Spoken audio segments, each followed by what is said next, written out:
Bueno, pues buenos días. Hoy estamos a 7 de junio del 2025 y vamos a hacer un resumen de las cosas más importantes que vimos este primer año del curso de Biblia. Ya terminamos de ver todo el contenido del libro y hoy está preparado un resumen con lo más importante, no propiamente un resumen del curso, sino lo más importante. Digamos que los puntos más importantes que deben de recordar para lo que sigue. Vamos a ponernos en presencia de Dios, hoy particularmente o bueno, más bien, ya mañana que festejamos Pentecostés, pues prepare, o bueno, quisiera que esta oración que hagamos en la mañana sea dedicada precisamente al Espíritu Santo. Entonces, pues vamos a rezar juntos una oración que seguramente conocen del Espíritu Santo y que voy a poner ahorita en la pantalla.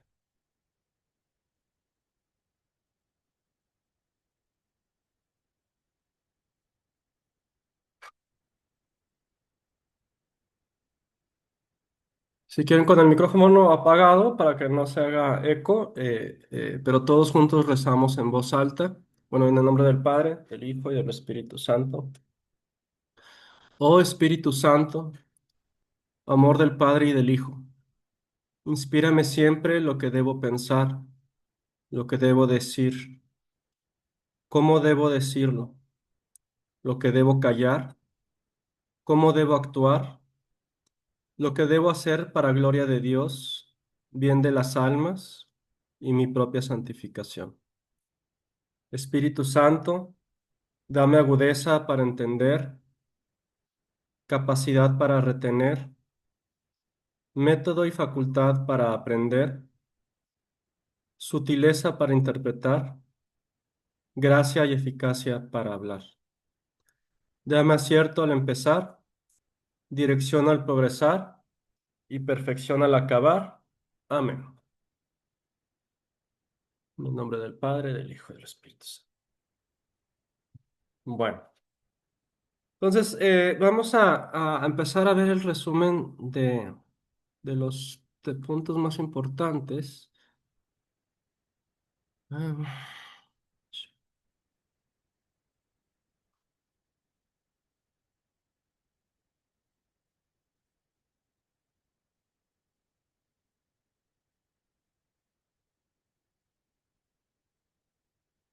bueno, entre los principios para la lectura y la interpretación de las Sagradas Escrituras, tenemos que entender algunas cosas importantes. En primer lugar, es Dios el que por iniciativa de Él decide revelarse al hombre. Y esta manifestación de Dios, esta revelación de Dios, la hace por medio de obras y de palabras. Estamos hablando de todo lo que Dios se ha manifestado al hombre y que lo ha hecho también de una manera económica, es decir, de una manera pedagógica. Dios se va manifestando y nos va revelando verdades poco a poco, gradualmente, nos las va manifestando también de acuerdo a nuestro crecimiento espiritual, a nuestra cercanía con Él. Él poco a poco nos va revelando esas verdades. Y bueno, esa verdad que Él nos quiere revelar es manifestada en su plenitud con la venida de su Hijo, con la venida de Jesús. Es cuando ya se revela en su totalidad todo lo que Dios quiere manifestar a nosotros, a los hombres. Esta revelación que Dios nos hace se convierte a nivel humano en una tradición en el que esos depositarios de la revelación transmiten a los demás lo que les fue revelado. Y esta tradición usualmente tiende a ser oral. Entonces, el que recibe esa revelación o sí, el depositario de la revelación quiere, también porque Dios así lo pide y así lo quiere, que se manifieste a los demás. Entonces Él a sus personas más cercanas, a sus conocidos, a su familia, le empieza a revelar estas manifestaciones de Dios. Y se va creando transmisión, una tradición. Y a lo largo del tiempo, esta tradición se va transmitiendo de generación en generación. Y esta tradición puede manifestarse en historias, puede manifestarse en cantos, en música, en oraciones, en liturgia, en actos litúrgicos. Y también, mientras se va transmitiendo esta tradición, entra una parte humana a esta revelación, que es la interpretación que hace el depositario de la revelación de lo que le es revelado. Entonces también hay una parte interpretativa en esta tradición. Posteriormente de la tradición empieza a manifestarse esta tradición poco a poco y de manera gradual y de manera paulatina.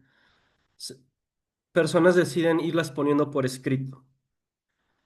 Y entonces la principal razón por la que se pone por escrito es que sea más fácil transmitirla de generación en generación, que no se pierda, que no se deforme, etcétera.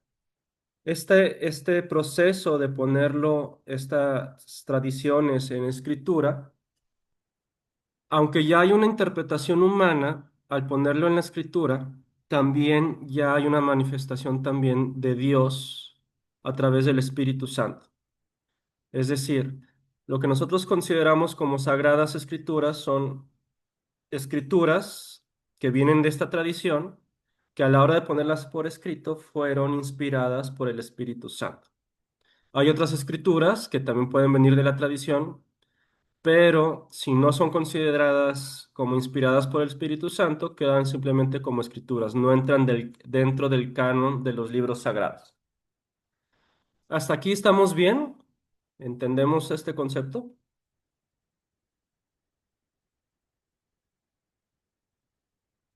Bien, Sí,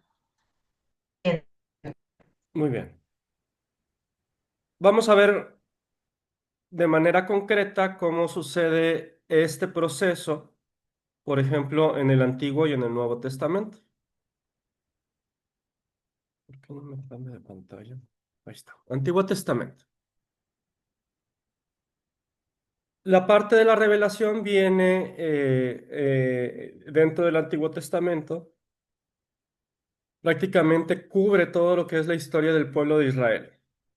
En tiempo humano, más o menos estamos hablando desde el año 1850 antes de Cristo, que es cuando en nuestra historia humana Dios empieza a revelar a los patriarcas.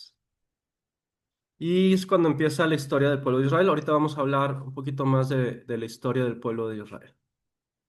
Esta revelación, además de hacerla a través de los patriarcas, se da también a través de los jueces y a través de los profetas. Ya los profetas ya son muy posteriores a los patriarcas. Estamos hablando, los profetas son alrededor del siglo 8 al siglo cuarto antes de Cristo. Los últimos profetas, el siglo cuarto antes de Cristo. Entonces vemos un gran periodo de la historia humana, particularmente del pueblo de Israel, que esta revelación se va convirtiendo en tradición oral principalmente a través de narraciones, de catequesis, de cantos, de fiestas, de vida, de liturgia.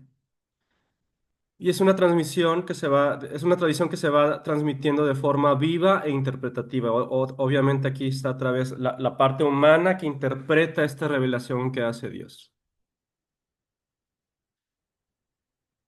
Todas estas narraciones, catequesis, cantos, fiestas, que son parte de la tradición, hay gente que poco a poco y de forma gradual la va poniendo por escrito. Por ejemplo, la manera de poner por escrito los cantos no es lo mismo que la manera de poner por escrito una narración de una historia. La manera de poner por escrito una enseñanza, una catequesis, no necesariamente es igual a la manera de poner un hecho histórico. ¿Sí? Por ejemplo, para la catequesis, si queremos si se quiere enseñar algo, pues a lo mejor se usan ejemplos, se usan historias inventadas, porque el objetivo es transmitir una enseñanza sobre Dios en este caso, por eso es catequesis, no tanto transmitir una historia. Entonces, hay diferentes tipos de escrituras que se van dando, pero lo importante es también, y que de hecho vamos a profundizar más el próximo año, es cómo esto se va haciendo de manera paulatina. No es que alguien diga, voy a escribir un libro, voy a escribir el primer libro de los reyes o voy a escribir el segundo libro de los reyes. La mayoría de los libros del Antiguo Testamento son conjuntos y colecciones de textos que alguien los fue agrupando, los fue ordenando, les fue dando continuidad y así fueron creándose estos libros hasta como nosotros los conocemos. Fue una evolución de todos estos escritos que se hicieron a través de la tradición. ¿Sí? Estamos hablando que el proceso de escritura del Antiguo Testamento va más o menos desde el siglo X, empieza en el siglo X, entre el siglo X y el siglo VIII, hasta el año primero antes de Cristo. Ese es todo el tiempo en el que se escribieron los libros. Si comparamos siglo X o siglo VIII contra los inicios que están ocurriendo, vemos que hubo un periodo muy grande de tradición antes de que aparecieran los primeros escritos. El próximo año en el Antiguo Testamento vamos a estudiar las tradiciones. Vamos a ver que dentro de un mismo libro puede haber diferentes tradiciones, la tradición sacerdotal, etcétera. Esas son digamos que, ideologías de diferentes grupos del pueblo de Israel que de su perspectiva iban poniendo estos escritos. Entonces, en algunos libros vamos a encontrar mezclas de tradiciones. Un ejemplo muy claro es el Génesis. En el Génesis tenemos dos creaciones del hombre. Este, una en la que se nos narra que el hombre es creado en el sexto día y otra en el que Adán duerme y se le extrae bueno, Dios lo duerme y a través de una costilla crea a Eva, etcétera. Son dos mismas narraciones de la creación dentro del libro de Génesis. Este es un ejemplo de cómo convivían estas tradiciones de las que les hablo a la hora de estructurar estos libros que hoy conocemos del Antiguo Testamento. ¿Hasta aquí alguna duda o comentario? Bien. Nuevo Testamento, es muy similar, también hay una revelación, nada más que en este caso la revelación ya viene siendo dada particularmente por el Hijo de Dios. Toda la vida, el ministerio, la muerte y la resurrección de Jesús es esta revelación. Todo lo que Él dijo, todo lo que Él hizo, esa es la revelación que se nos da. Todos estos hechos ocurrieron entre el año 6 antes de Cristo hasta el año 30 después de Cristo, que fue el tiempo de vida de Jesús. Igualmente, de manera similar como en el Antiguo Testamento, en un inicio, sus discípulos, las personas que lo siguieron, discípulos de sus discípulos, fueron compartiendo esta revelación a través de una tradición oral, o transmisión que también tiene algo de interpretativo. Entonces, se empezaron a crear catequesis, se empezaron a crear liturgias a través del testimonio de sus apóstoles y de los discípulos. Y algunos de ellos, y poco a poco, decidieron poner por escrito toda esta tradición que en un inicio era siempre oral. Igual este proceso de poner por escrito esta tradición oral inspirada siempre por el Espíritu Santo. Aquí en el caso del Nuevo Testamento sí ya hay una intención más particular de autores específicos por poner por escrito lo que ellos quieren. Entonces aquí sí ya hay una intención de crear un libro en particular, al contrario de lo que ocurre con el Antiguo Testamento, que casi, casi todos los libros son colecciones de textos de diferentes autores. En el Nuevo Testamento esa es una diferencia. Aquí la mayoría de los libros no son colecciones, la mayoría, no todos, y casi siempre es un autor de estos libros. Entonces, si vemos el periodo que pasó de la muerte aproximada de Jesús en el año 33 después de Cristo, a el primer libro del Nuevo Testamento o el último, que son entre el año 50 y 100 de Cristo, pues vemos también este proceso muy claramente de cómo de una revelación se pasa de una tradición a una escritura. ¿Por qué es importante esta explicación? Porque para la Iglesia Católica, la tradición tiene igual importancia que las Sagradas Escrituras. Al contrario de algunos de los hermanos separados, de los hermanos protestantes, que ellos consideran toda la verdad en la Sagrada Escritura, para nosotros los católicos hay una verdad, porque es parte de la revelación de Dios, en la tradición. Entonces la tradición tiene la misma equivalencia en cuanto a verdad que las Sagradas Escrituras para nosotros los católicos. Sí, esa es una diferencia muy grande que tenemos con ellos. ¿Dudas hasta aquí?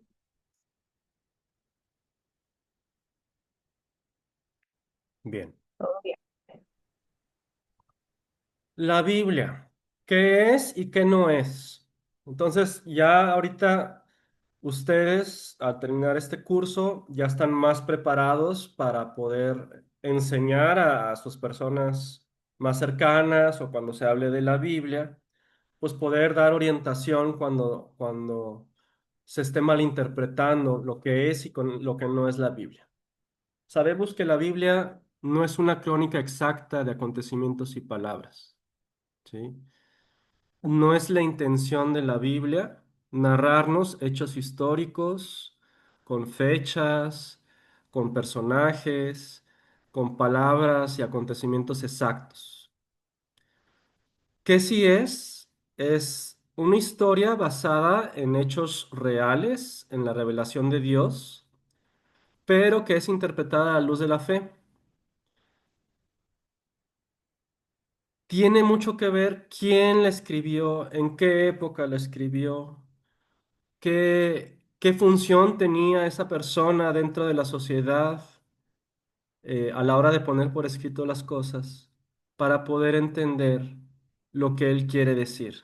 La época en la que escribió, por ejemplo, si fue antes del exilio, durante el exilio, después del exilio, etcétera. Ese tipo de situaciones es importante entenderlas para poder entender el mensaje que viene en la Biblia, porque no es un libro de historia, ¿sí? Entonces, el autor ve o recibe una tradición oral de algo que ocurrió y él, a la luz de su realidad personal y de la época en la que él escribe, pone esas cosas por escrito. Y él quiere transmitir a través de eso que escribe una interpretación de esa manifestación de Dios a la luz de la fe. Particularmente el ejemplo que les ponía de que si yo quiero poner por escrito una catequesis, una enseñanza, no necesariamente tengo que poner las cosas, narrar las cosas de una manera histórica para que el mensaje o esa enseñanza que quiera transmitir se pueda entender, ¿sí? Entonces puede haber ahí interpretaciones. Les ponía yo, por ejemplo, de ejemplo durante el curso que muy probablemente el hecho narrado en la Biblia de que Moisés extiende los brazos sobre el Mar Rojo y se separan y se forman dos columnas de agua, pues esa es una interpretación de un hecho. Muy probablemente porque sucede periódicamente. Fue un momento en el que ese mar rojo, por un fenómeno natural, de repente forma lagunas, no se hace un mar continuo, sino que se empieza a secar por cuestiones de marea, por cuestiones naturales, y de alguna forma el pueblo de Israel pudo atravesar ese mar rojo, y de alguna forma también de, de, de intervención de Dios puso los hechos para que ocurrieran de esa forma en el momento adecuado, para que el pueblo pudiera pasar y para que el pueblo egipcio ya no pudiera hacerlo, ¿no? Pero a lo mejor el autor, exaltando la verdad y exaltando lo grande que es Dios, decide poner ese hecho histórico de una manera un poquito más, eh, pues, inventada para resaltar la grandeza de Dios, ¿no? Ese es un ejemplo de un hecho narrado en la Biblia y cómo se debe de interpretar. Entonces, la interpretación no es si Moisés separó o no las aguas del Mar Rojo, sino que Dios interviene en la historia del hombre para que pueda hacer el plan de Dios, se pueda realizar el plan de Dios como Él lo tiene planeado. Esa sería la interpretación de ese hecho. ¿Qué no es la Biblia? No es una interpretación única y uniforme. Ya lo hemos visto aquí, lo hemos experimentado. Cuando leemos un texto y les pregunto qué opinan de él, pues cada quien puede tener varias interpretaciones de ese mismo suceso que se narra en algún texto bíblico.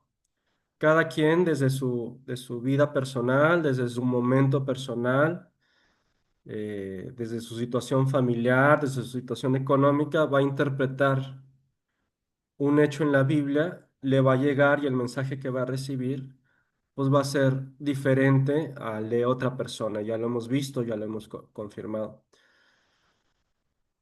Ahorita vamos a hablar un poquito de esto, pero es muy importante entender también que esta interpretación personal no debe de salirse de la verdad, ¿sí? O sea, tampoco significa que uno puede libremente interpretar textos bíblicos. Ahorita vamos a ver cómo se deben interpretar los textos bíblicos, ¿sí? Pero sí existe varias interpretaciones a un mismo texto.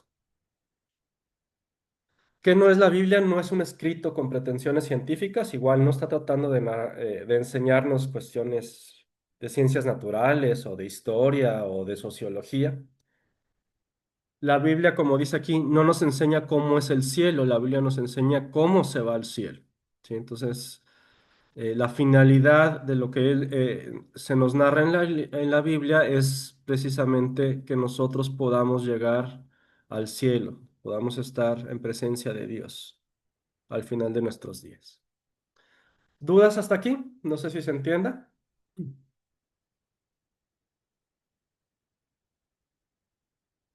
Muy bien, vamos a seguir. Hay diversas, como se les decía en el cuadro anterior, hay diversas formas de presentar un hecho o una palabra. Cuando estamos interpretando la Biblia, tenemos que tener mucho cuidado de leer bien para no decir lo que no dice, o no interpretar lo que no dice el texto, o omitir cosas que sí dice el texto. Es lo que les decía, en la Biblia hay historia interpretada a la luz de la fe y de la realidad presente. La Biblia no es una crónica, no es una biografía, tampoco es un video ni un audio. ¿Sí? Entonces, la Biblia está diseñada, bueno, no está diseñada. La Biblia es un documento vivo, un texto vivo, y que está pensado para que nosotros podamos entrar en diálogo con Dios. Dios nos está tratando de decir algo a través de estos textos y nosotros también podemos dialogar con Dios después de leer estos textos. En las Sagradas Escrituras hay diversidad de presentaciones e interpretaciones de un mismo acontecimiento. Es muy obvio, por ejemplo, en los evangelios.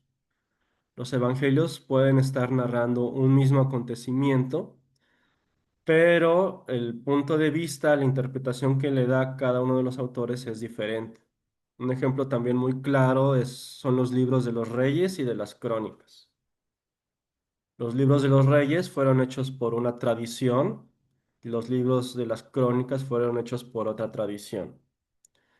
Entonces, una tradición trata de defender más un punto de vista y la otra tradición trata de defender más otro punto de vista. Los cuatro libros, los dos de Reyes, los dos de Crónicas, narran prácticamente lo mismo, pero desde puntos de vista diferentes. Esto hay que reconocerlo que a veces nos puede traer un cierto conflicto o tensión entre estos dos textos que interpretan el mismo hecho con puntos de vista diferentes.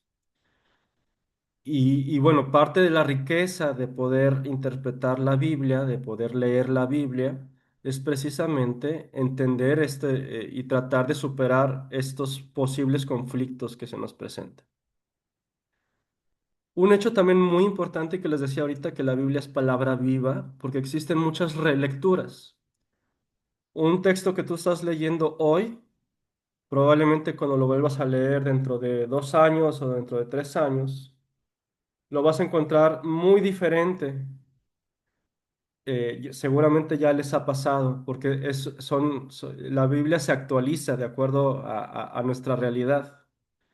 Entonces, no quiere decir que esa primera interpretación que tú hiciste de un texto sea válida o no válida, o esta nueva que tú estás haciendo sea más válida que la anterior. Simplemente son interpretaciones que tú diste en base a tu realidad y al contexto en el que leíste esos textos. Y esta es una parte muy importante. Nosotros podemos actualizar estos textos a nuestra vida personal, pero no podemos ni añadir ni quitar. La verdad está ahí en la Biblia. No le podemos decir es que le faltó a este texto decir esto, o le podemos quitar, no, esta parte no es relevante del texto. A final de cuentas, cada palabra, cada letra que está en la Biblia tiene una razón de ser. A lo mejor no encontramos ese significado en ese preciso momento, pero posteriormente, cuando volvamos a leer el texto, va a tener un nuevo significado. ¿Hasta aquí? ¿Vamos bien? Bien. Sí, todo bien.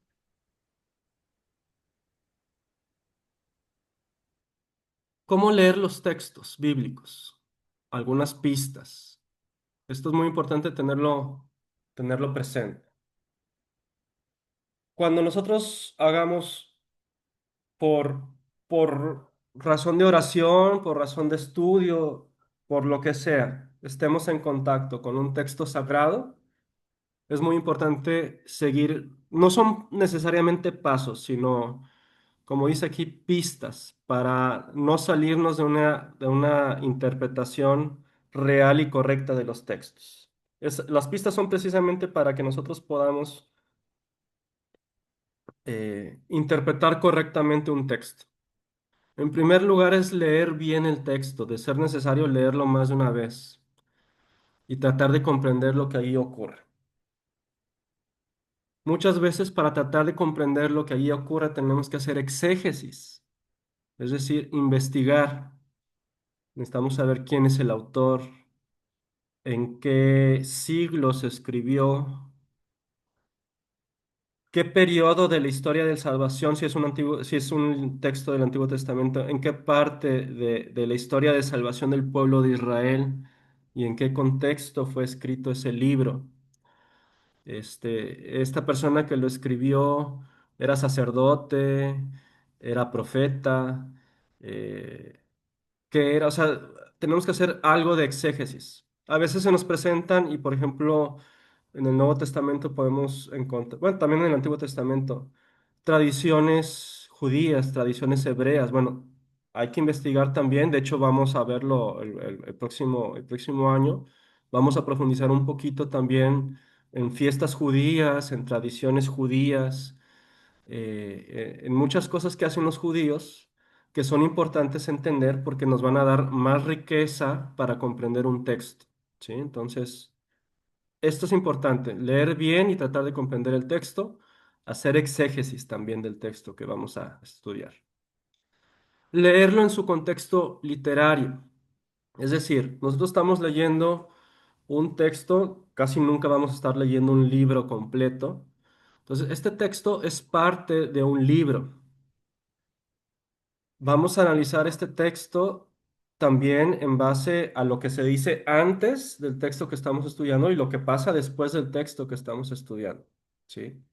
No hay que olvidar que es parte de una obra. Aunque el texto por sí solo puede decirnos muchas cosas, el entender lo que va antes y después del texto nos va a permitir entender mucho mejor. Leerlo en su contexto histórico. Esto es lo que les decía un poquito del exégesis. ¿En qué época describe y en qué época se escribe? ¿Sí? ¿Quién es el autor? ¿De qué tradición era el autor? Etcétera. Una cosa también muy importante que a veces pasamos de alto y yo he notado también que los hermanos separados a veces no hacen, es que los textos hay que leerlos en el contexto, aquí está mal escrito, en su contexto canónico. Es decir, si estamos leyendo un texto del Antiguo Testamento, hay que entender también que hay un Nuevo Testamento. Un Nuevo Testamento da luz a todo lo escrito en el Antiguo Testamento. ¿Sí? Entonces, ya que conocemos nosotros el Nuevo Testamento, un texto del Antiguo Testamento adquiere otra dimensión.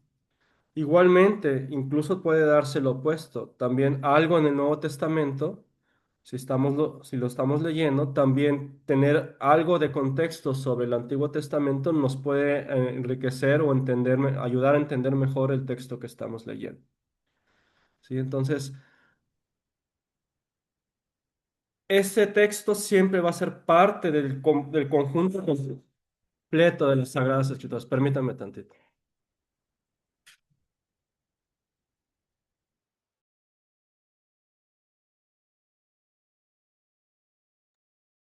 Gracias. Está ladrando aquí la perrita.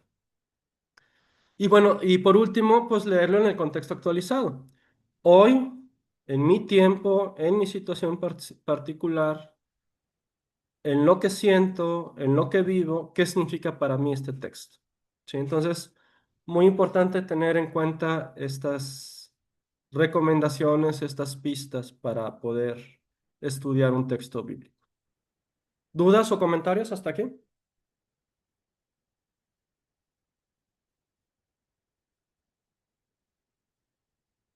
Bien.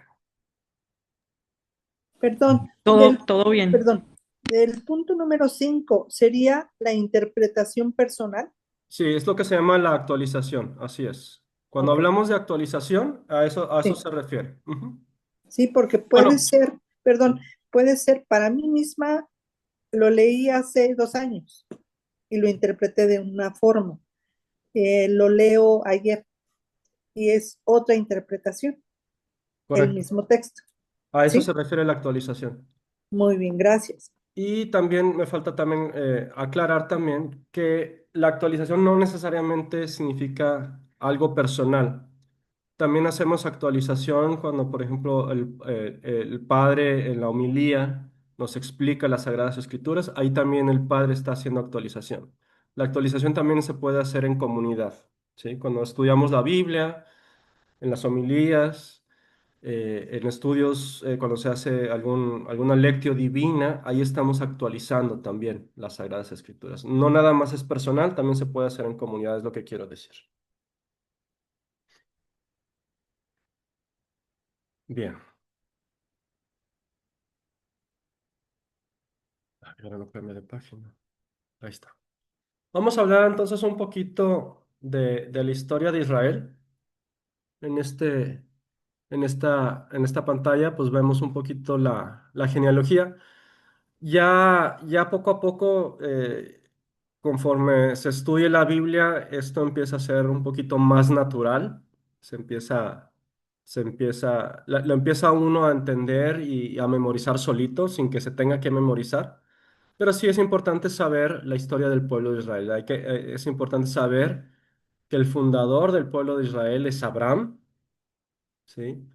Y que su descendiente principal fue Isaac, no fue su único descendiente. porque no fue el único hijo que tuvo, pero sí fue el único hijo que tuvo de su esposa Sara, ¿sí? Tuvo también un hijo antes que Isaac, pero hijo de su esclava. Pero hijo de su esposa Sara, su único hijo fue Isaac. Entonces tenemos a Abraham, a Isaac, ya hemos oído y conocemos la historia de Abraham, de Isaac. Isaac posteriormente tuvo dos hijos, Esaú y Jacob. Estos hijos igual fueron de su esposa Rebeca. Esaú era el primogénito. Jacob le roba la primogenitura a Esaú con ayuda de Rebeca. Y entonces el que continúa esta historia de patriarcado después de Isaac ya no es Esaú, es Jacob. ¿Sí? Y Jacob, de cuatro esposas, tuvo 12 hijos.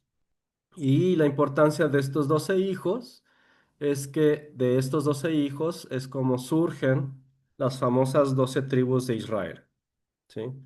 No necesitamos aprendernos los nombres de las 12 tribus. Obviamente hay algunas que son fáciles de aprender, por ejemplo, José, que de hecho no hay ninguna tribu de José, porque a final de cuentas eh, José, las tribus de José se dividen, o sea, lo que vendría siendo la tribu de José se divide entre los dos hijos de José. Pero bueno, conocemos la tribu de Judá, que terminan siendo los judíos, la tribu de Leví, que vienen siendo los levitas, etcétera, ¿no? Aquí lo importante es conocer a Abraham, Isaac, Jacob y sus 12 hijos, que son el inicio de este pueblo de Israel. Estos, estas tribus de Israel, por razones que se nos narran también ahí en la Biblia, terminan viviendo y habitando en Egipto. Estos descendientes de estas 12 tribus terminan por alguna razón, prácticamente después de la historia de José, se nos dice que llegan a Egipto, básicamente porque estaba sufriendo esa parte del mundo, pues una sequía. Y en Egipto había manera de sobrevivir a esa sequía. Entonces los descendientes de las 12 tribus de Israel se establecen en Egipto. Y están ahí varios siglos en Egipto, más o menos se calcula que entre los años 1600 y 1260 antes de Cristo, cuando uno de los faraones se da cuenta de que pues estos descendientes de estas 12 tribus empiezan a crecer, se empiezan a multiplicar, tienen tradiciones diferentes a los de ellos, entonces les entra el miedo de que ellos de repente puedan dominar a los egipcios. Y empiezan a oprimir a este pueblo, lo esclavizan, castigan y matan a los primogénitos, etcétera. Entonces empieza la opresión para el pueblo de Israel en Egipto. Estos descendientes, pues ya no tienen muy presente al antiguo Dios de sus padres. Algunos sí todavía, la mayoría ya no, han pasado mucho tiempo, nadie les ha estado enseñando de la existencia del Dios de sus padres, pero Dios, a pesar de eso, él escucha su sufrimiento y es cuando se acerca a Moisés y Dios a través de Moisés decide liberar al pueblo de Israel de Egipto, lo que viene sucediendo más o menos en el año 1260 antes de Cristo. Sin entrar en muchos detalles de esta historia de salvación, vemos que este pueblo de Israel se forma propiamente como pueblo una vez que sale de Egipto. En la realidad, como ya les decía yo, esto es lo que nos narra la Biblia. En la realidad, esta salida del pueblo de Israel de Egipto debió darse en muchas etapas. No fue algo así históricamente como se nos narra la Biblia, de que todo el pueblo junto al mismo tiempo salió de Egipto y huyó. y atravesó el desierto. Muy probablemente el pueblo de estos descendientes del pueblo de Israel fueron saliendo desde antes de Egipto, poco a poco. La gran mayoría probablemente sí salió junto con Moisés, pero otros ya habían salido antes, probablemente otros, incluso después de Moisés, empezaron a salir de Egipto. Y algunos de estos pueblos se adelantaron, otros se fueron hacia otro lado. O bueno, no de estos pueblos, de estos grupos se adelantaron o se fueron hacia otro lado, pero también hubo otros grupos de otras razas, de otras tribus, que se unieron a este gran grupo que comandó Moisés y se les fueron uniendo, incluso también cuando ellos llegaron a la tierra de Canaán, pueblos que ya habitaban ahí muy probablemente también se unieron al pueblo de Israel. Pero es a partir de aquí cuando formalmente va naciendo este pueblo de Israel. Y termina de formarse ya una vez que se establecen en la tierra prometida, en la tierra de Canaán. Ya una vez el pueblo establecido en la tierra prometida, sin olvidar que tuvieron a veces que luchar contra los pueblos ya establecidos ahí para poderse establecer, eh, y tenían guerras y conflictos con pueblos vecinos, pues muchos de estos israelitas pues se dan cuenta que los pueblos que los atacan y que son sus enemigos y pueblos prósperos, pues tienen algo en común que se llama tener un rey. Entonces el pueblo de Israel pide un rey. Samuel, bueno, Dios a través de Samuel les hace saber los peligros que pueden correr si deciden tener un rey, que no necesitan un rey, que tienen a Yahvé. Pero es el clamor del pueblo de Israel que finalmente Yahvé dice, obviamente con fines pedagógicos para el pueblo de Israel, bueno, pues si eso es lo que ustedes quieren, eso es lo que se les va a dar, un rey.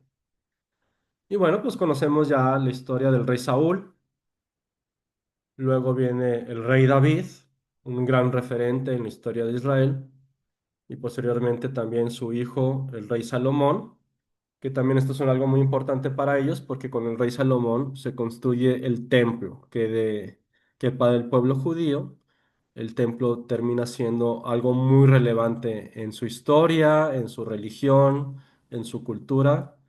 Todo gira alrededor del templo. ¿Sí? Entonces esa es la importancia también del rey Salomón. El problema es que después del rey Salomón el reino se divide. También sin entrar mucho en detalles de los que se nos narran, el pueblo termina dividiéndose entre el reino del norte o el reino de Israel y el reino del sur o el reino de Judá.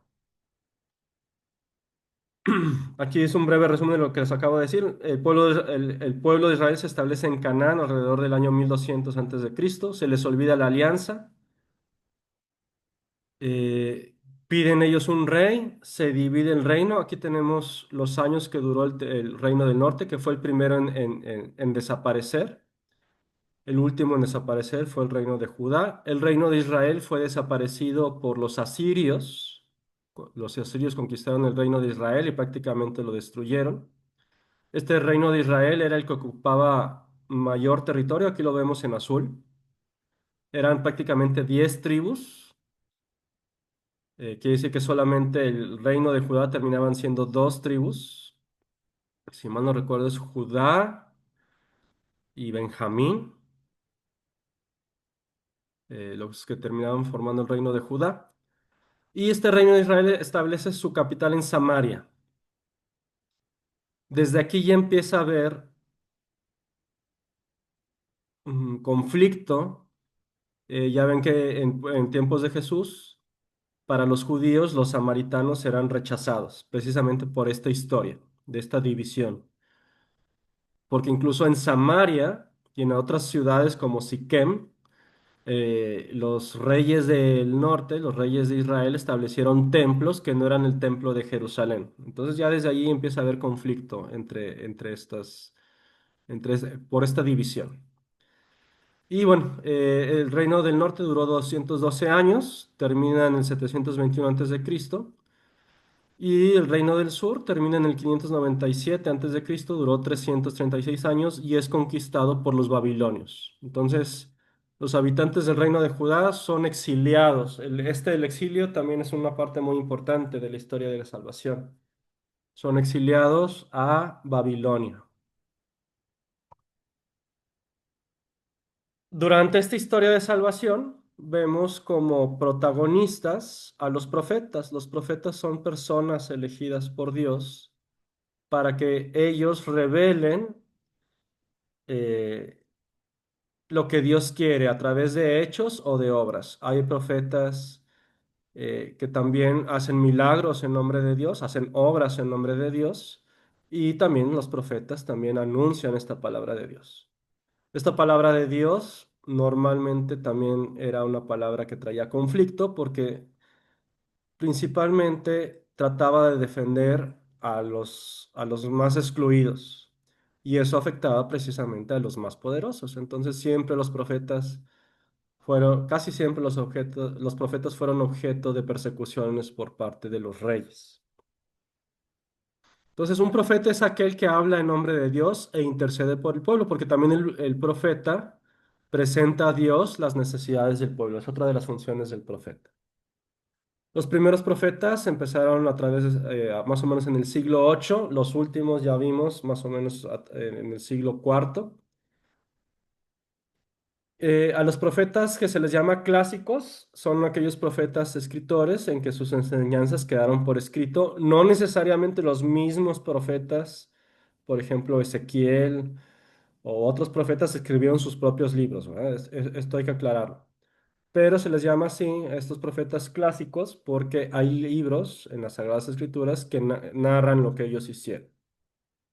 Y los profetas los dividimos, que también lo vamos a estudiar con mayor profundidad el próximo año, en profetas preexílicos, profetas exílicos y profetas posexílicos. Y esto es muy importante entenderlo porque cuando estamos estudiando un texto de un profeta preexílico, el contexto es muy diferente al de un profeta exílico o de un profeta postexílico. A grandes rasgos, ¿en qué consiste la gran diferencia? Pues que un profeta preexílico normalmente está denunciando el pecado, está denunciando la desviación del camino de Dios. Y probablemente también este profeta va a anunciar un probable castigo, porque está antes del exilio. Llega ese castigo que es el exilio. Entonces vamos a encontrar profetas exílicos. Incluso hay profetas como Jeremías que vivieron estas dos épocas, la preexílica y la exílica. Y vamos a notar diferencias en sus textos. Porque ya en el exilio, la labor del profeta es llevar esperanza y consuelo. Ya las advertencias ya no tienen ningún sentido. Esas advertencias y ese posible castigo por desviarse del camino de Dios, pues ese castigo ya ocurrió. Entonces ahora la labor del profeta es la esperanza, es el consuelo. Aquí también vamos a ver, por ejemplo, en Isaías, que tenemos un Isaías preexílico, un Isaías exílico e incluso es Isaías postexílico. Un profeta postexílico, que ya son los últimos profetas, pues es un profeta que principalmente va a llevar un mensaje de restauración, de que el pueblo se reconstruya después del exilio, que se vuelva a formar, que no se olvide de Dios. Entonces, un mensaje también de promesa de un Mesías. Entonces, es lo que vamos a encontrar principalmente en un profeta postexílico. Esta es la importancia de hacer exégesis y de hacer estudios de la Biblia para poder comprender un texto, ¿no? Entender, por ejemplo, esta etapa de la historia de la salvación nos va a ayudar a entender mejor un texto de algún profeta. ¿Qué sucede durante el exilio o el destierro en Babilonia? Aquí están los años en que ocurrió.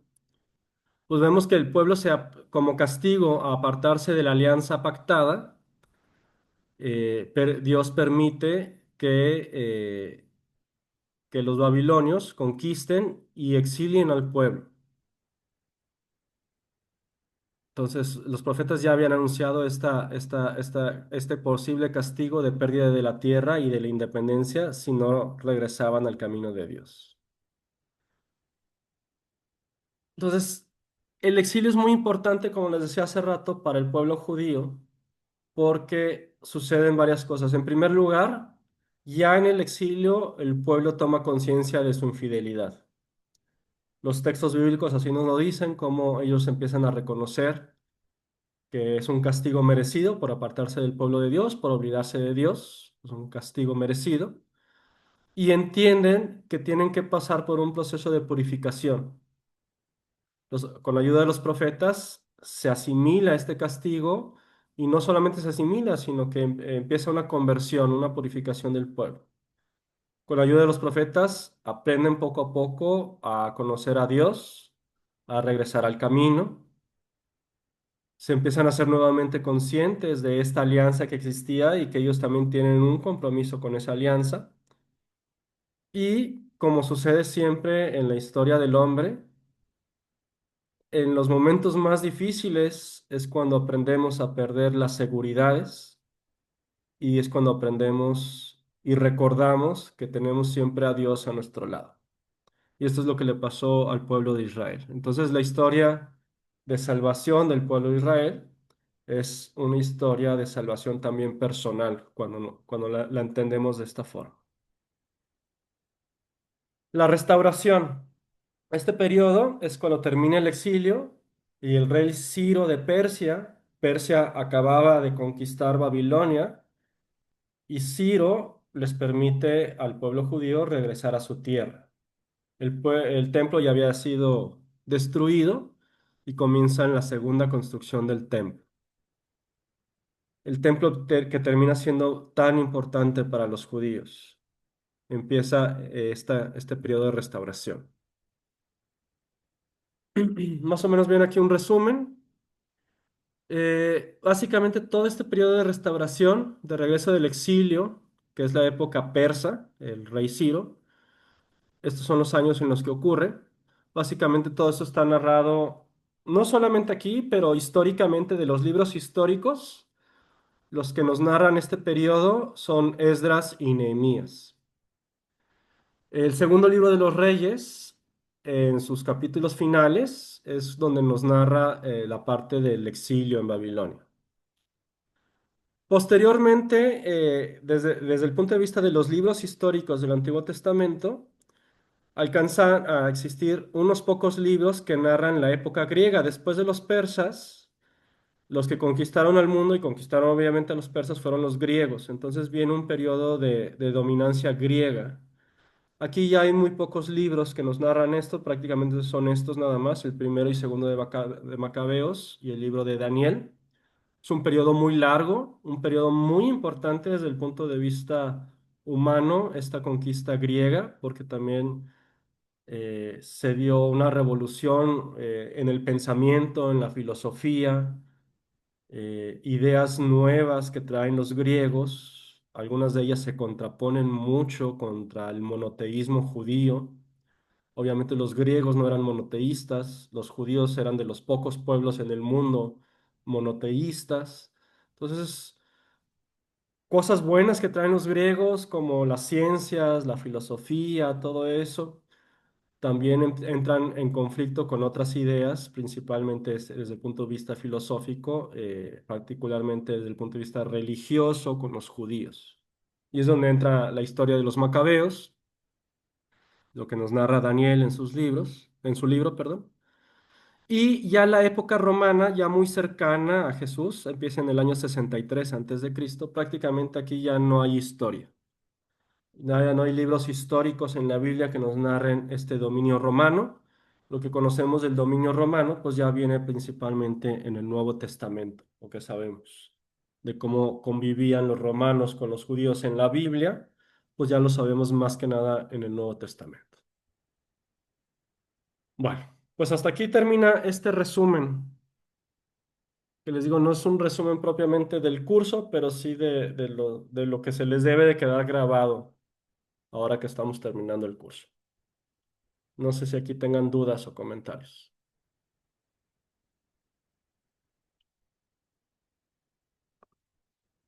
Mucha información, seguramente, pero por lo menos era un repaso.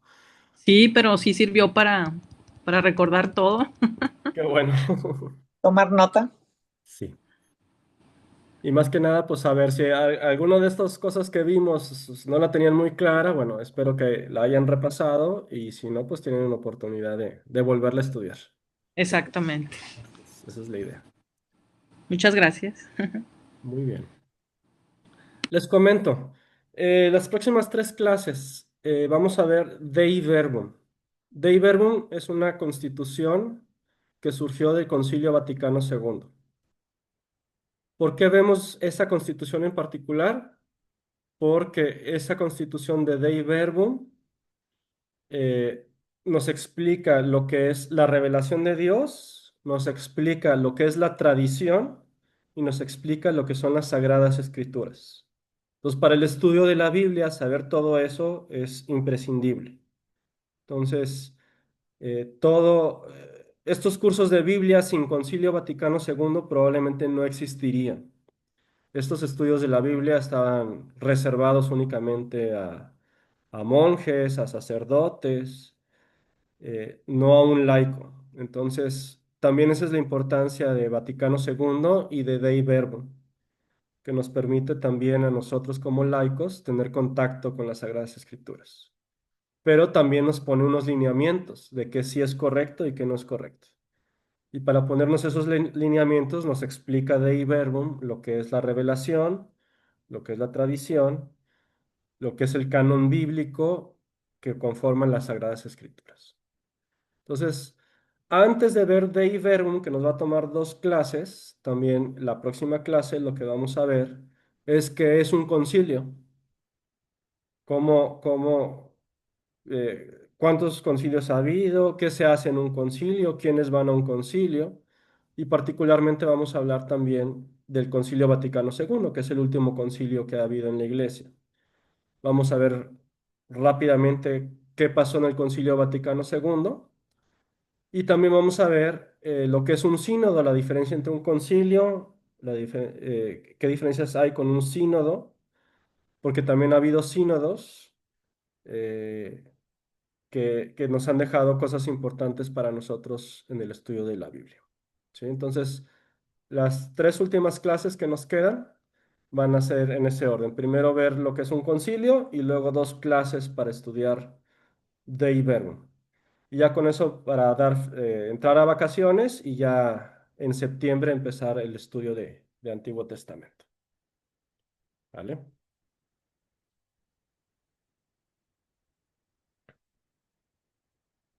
Bueno. También, bueno, cuando a mí me decían estudiar Dei Verbum y estas palabritas latinas y todo eso, eh, parecen ser temas áridos. De hecho, en un primer acercamiento, hablar de este tipo de temas puede sentirse un poquito pesado y árido, pero cuando se entiende el porqué de las cosas, el por qué se estudia, el por qué existe Dei Verbum, el por qué lo estudiamos, a lo mejor puede dar un poquito más de riqueza y de entendimiento a este estudio que vamos a hacer de Dei Verbum. Entonces, incluso les decía también la clase pasada, leer Dei Verbum no es tan difícil, no es tan largo, no es un documento tan largo, dedicándole probablemente unos 15, 20 minutos de tiempo personal, podemos leer por completo Dei Verbum. Nosotros no lo vamos a leer en la clase, pero sí vamos a ver los numerales más importantes. Sí, sí vamos a ver todos los numerales, pero nos vamos a detener en los más importantes. ¿Sale? Entonces, los que quieran adelantarse, yo ahorita busco la manera de compartirles a ustedes Dei Verbum, si lo quieren ir estudiando, y si no, no pasa nada, lo que necesitan saber de Dei Verbum lo vamos a ver en clase. Los que quieran profundizar, pues pueden leer Dei Verbum sin ningún problema. ¿Sale? Y bueno, pues eso ya sería todo, a menos de que ustedes tengan dudas, comentarios. Y el Dei Verbum, ¿usted nos lo proporcionaría o nosotros nos vamos a meter a algún lado a buscarlo? Sí, no sé si les puedo dar el documento tal cual o les doy la liga. Ah, Cualquiera ok, de las dos. Ahorita voy a buscar qué es lo que tengo ok. y se los comparto en el WhatsApp. Muchas gracias. Ujú. También, si les doy la liga, a veces es más útil porque esta liga los va a llevar directamente a la página del Vaticano, donde están todos los documentos oficiales.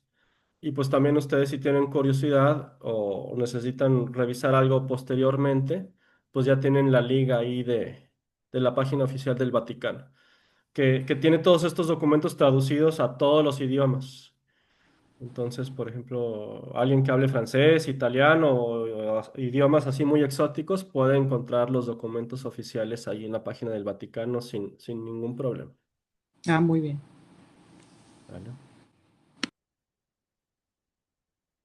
Bueno, pues vamos a despedirnos, vamos a terminar la clase el día de hoy, como lo hacemos usualmente, con un Padre Nuestro y una Ave María, en el nombre del Padre, del Hijo y del Espíritu Santo. Amén. Padre nuestro que estás en el cielo, santificado sea tu nombre. Venga a nosotros tu reino. Hágase tu voluntad en la tierra como en el cielo. Danos hoy nuestro pan de cada día. Perdona nuestras ofensas, como también nosotros perdonamos a los que nos ofenden. No nos dejes caer en tentación y líbranos del mal. Amén. Dios te salve María, llena eres de gracia, el Señor es contigo. Bendita eres entre todas las mujeres y bendito es el fruto de tu vientre Jesús. Santa María, Madre de Dios, ruega por nosotros los pecadores, ahora y en la hora de nuestra muerte. Amén. En nombre del Padre, del Hijo y del Espíritu Santo.